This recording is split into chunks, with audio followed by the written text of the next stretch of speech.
Oui, alors de ce qu'on en sait pour l'instant, il s'agit d'une prise en chasse d'un véhicule par un équipage de police de la BSR, donc de la brigade de sécurité routière. Donc deux fonctionnaires de police de cet équipage qui ont suivi un véhicule qui prenait manifestement bon nombre de risques sur la voie rapide à la sortie Nice-Ouest. Et ce véhicule s'est engagé dans l'avenue Henri Matisse, a fait un demi-tour devant le véhicule de police et est venu percuter ce véhicule de police, apparemment à deux occasions. D'accord. Il y a de plus en plus de refus d'obtempérer, on entend de plus en plus parler de tirs de la police. Ça vous inquiète? Vous l'expliquez comment?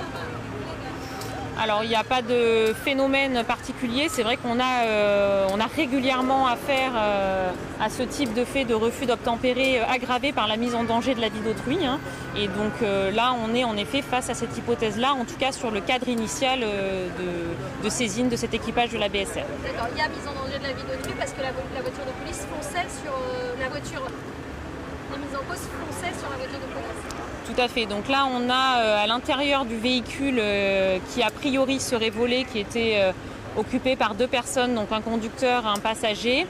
Le passager qui est en garde à vue est en garde à vue donc pour des faits de tentative d'homicide sur personne dépositaire de l'autorité publique, compte tenu du fait qu'il le véhicule est percuté à deux reprises et volontairement le véhicule de police. Est-ce que le véhicule avait été identifié comme volé dès la voie rapide? Ça, c'est un élément que je n'ai pas en ma possession. Le conducteur n'avait pas de permis, c'est bien ça? C'est une information que je n'ai pas non plus. Je ne peux pas vous la confirmer. Qu'est-ce que l'enquête va devoir déterminer avec précision, au-delà des faits que vous venez de décrire? Alors il y a une double enquête.